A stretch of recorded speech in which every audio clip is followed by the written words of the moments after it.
भारतातलं क्षेत्रफळानं सर्वात लहान राज्य ते म्हणजे आपलं गोवा राज्य. आणि गोवा राज्य हे सर्वांना माहिती आहे की क्षेत्रफळानं सर्वात लहान राज्य आहे. आणि या गोवा राज्यामध्ये आतापर्यंत 2 जिल्हे होते. आतापर्यंत गोवा राज्यामध्ये 2 जिल्हे होते. आता या गोवा राज्यामध्ये नवीन आणि तिसरा जिल्हा म्हणून कोणता जिल्हा घोषित करण्यात आला आहे, असा आपला करंट अफेअरचा प्रश्न आहे. म्हणजे लक्षात घ्या की आता गोव्यामध्ये तिसरा नवीन जिल्हा होणार आहे, तो म्हणजे कुशावती जिल्हा. कुशावती जिल्हा हा गोव्यामधला तिसरा नवीन जिल्हा झालेला आहे 31 डिसेंबर 2025 ला. मग त्याबद्दल सर्व माहिती पाहता पहा की हे अगोदर 2 जिल्हे होते, उत्तर गोवा आणि दक्षिण गोवा. आणि यामध्ये आता हा तिसरा जिल्हा दक्षिण गोव्यामधून वेगळा झालेला आहे, तो म्हणजे कुशावती जिल्हा. आणि त्याबद्दल आपण पूर्ण माहिती पाहता. लक्षात घ्या, गोव्यातला तिसरा नवीन जिल्हा तो म्हणजे कुशावती. गोव्यातील नवीन आणि तिसरा जिल्हा कुशावती म्हणून घोषित करण्यात आला आहे, जो 31 डिसेंबर 2025 रोजी दक्षिण गोव्यातून वेगळा करून तयार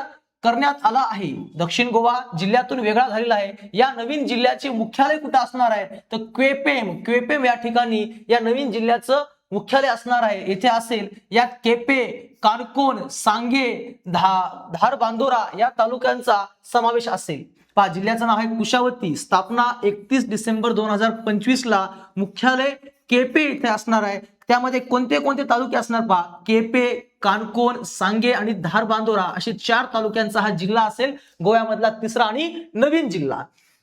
पार्श्वभूमी पहा, गोव्यातील दक्षिण गोवा जिल्ह्यातून हा नवीन जिल्हा तयार करण्यात आलेला आहे. आधी गोव्यामध्ये 2 जिल्हे होते, उत्तर गोवा आणि दक्षिण गोवा. आणि हा दक्षिण गोव्यातून नवीन जिल्हा बाहेर पडला, तो म्हणजे कुशावती. हे नाव येथील प्राचीन कुशावती नदीवरून देण्यात आलेलं आहे या कुशावती जिल्ह्याला. यापूर्वी गोव्यात उत्तर गोवा आणि दक्षिण गोवा असे 2च जिल्हे होते. आता हा तिसरा जिल्हा कुशावती जिल्हा आहे.